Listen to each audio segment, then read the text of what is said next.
안녕하세요. 서울 용산구에 사는 정정림입니다. 아침마당 너무 잘 보고 있어요.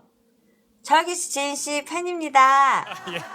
제가 고맙습니다. 갱년기라 그런지 얼굴이 자꾸 붉어져서 고민이에요. 갱년기 홍조는 시간 지나면 지나는 거라 굳이 치료 안 해도 된다고 하는데 제가 너무 불편해서요. 갱년기 홍조 정말 치료 안 해도 되는 건지 궁금합니다. 고민 많이 되시겠다. 갱년기 홍조는 반드시 모든 사람이 치료를 받아야 하는 건 아닙니다. 하지만 증상이 일상생활을 방해할 정도로 심하다면 치료가 필요한데요. 우선 갱년기 홍조는 호르몬의 변화로 혈관이 쉽게 확장이 되는 상태로 체온을 조절하는 이 중추의 오작동으로 인해서 생기는 전신적인 현상을 말합니다. 그래서 갱년기 여성들은 갑자기 더워졌다가 금세 괜찮아지는 일이 반복이 되고 얼굴이 수시로 붉어졌다가 가라앉는 증상을 경험하게 되는데요. 근데 이게 아주 심한 안면 홍조를 단순히 얼굴이 붉어지는 증상으로만 보시면 안 됩니다. 이건 여성 호르몬이 급격히 감소하면서 우리 몸의 균형이 무너지고 있다는 신호이기 때문인데요. 따라서 심한 경우에는 삶의 질을 크게 떨어뜨릴 뿐만 아니라 갱년기 때 골다공증, 심혈관 질환, 그리고 콩팥, 요관, 방광 등의 비뇨생식기 기능 저하와 같은 다양한 합병증으로 이어질 수 있어서 이 안면 홍조 증상이 심하다면 상담을 받아보시는 게 좋습니다. 이거 되게 무서운데 그럼 이건 치료는 어떻게 해요?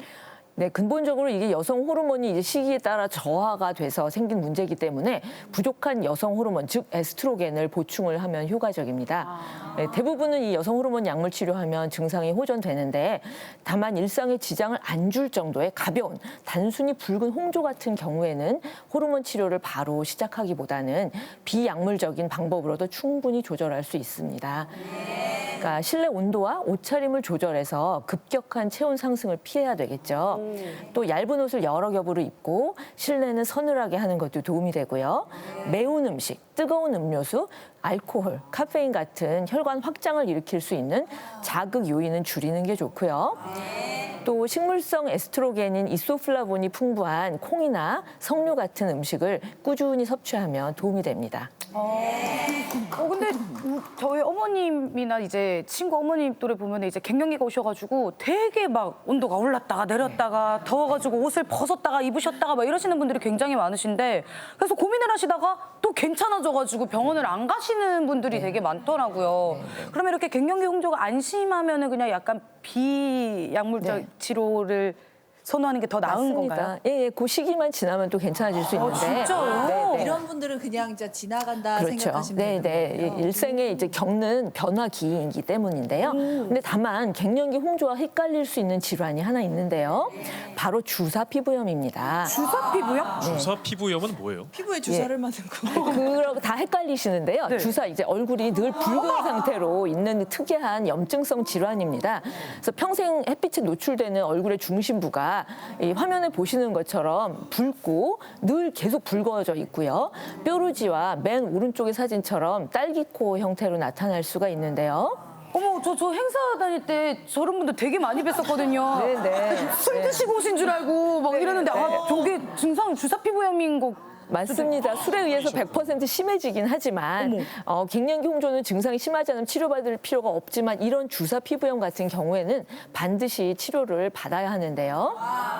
네, 근데 얼굴이 붉어진다는 공통점 때문에 많은 분이 일시적인 갱년기 홍조인 줄 알고 그냥 넘어서 시기를 너무 늦게 병원에 오시는 경우가 많습니다. 그래서 갱년기 홍조는 앞에서 말씀드렸듯이 체온 중추의 오작동으로 인해서 생기는 전신적인 현상이기 때문에 얼굴이 수분 이내 확 달아올랐다가 식고 얼굴이나 목, 가슴 같은 전신으로 붉어지는 게 퍼지는 게 특징인데요. 주사 피부염 같은 경우에는 수시간 동안 혹은 종일 이 붉어지는 증상이 이어지고 점점 증상이 심화됩니다. 그리고 발생 부위 역시 얼굴 자체 염증이기 때문에 코나 볼, 얼굴 중심부에 집중됩니다. 그리고 피부 변화 역시 갱년기 홍조는 피부 자체는 문제가 없기 때문에 매끄럽습니다.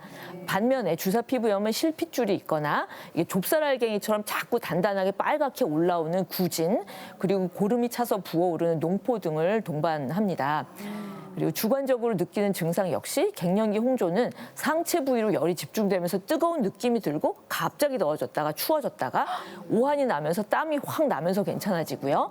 또 두근거림이라든지 밤에 잠을 자다가 덥고 땀이 나서 깨는 야간 발한 증상도 함께 생길 수 있습니다.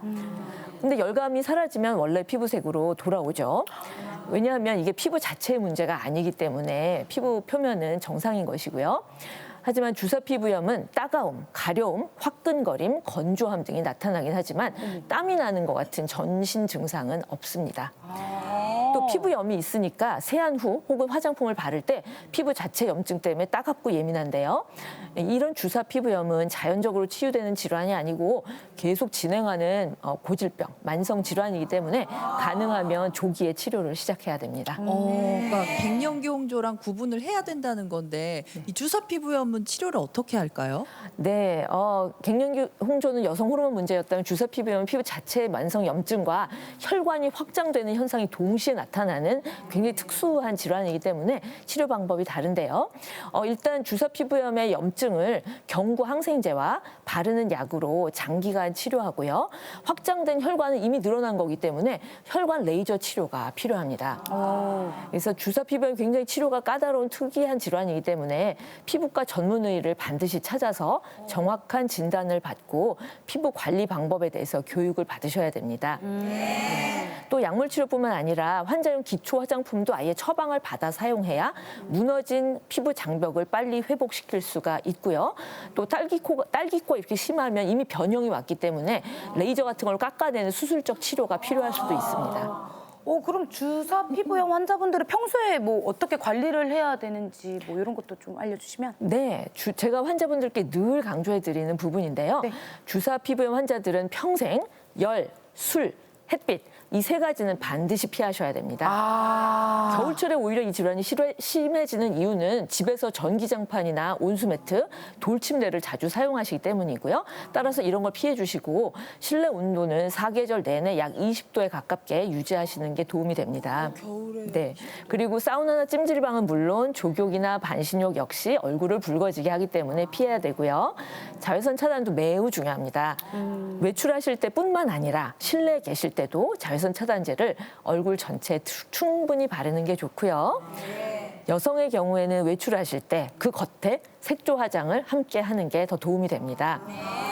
또 하나 기억하셔야 될 점은 주사 피부염은 스테로이드에 의해서 악화될 수 있는 만성 질환이기 때문에 스테로이드 연고 그 성분의 그런 약 먹는 약, 바른 약 그런 거는 반드시 의료진과 상의 후에 사용을 하셔야 되고요. 때로는 정형외과에서 막 관절 아파서 관절 주사 맞으시는데 그런 것도 이제 스테로이드 성분인 경우가 많기 때문에 갑자기 얼굴이 난데없이 새빨개질 수 있습니다.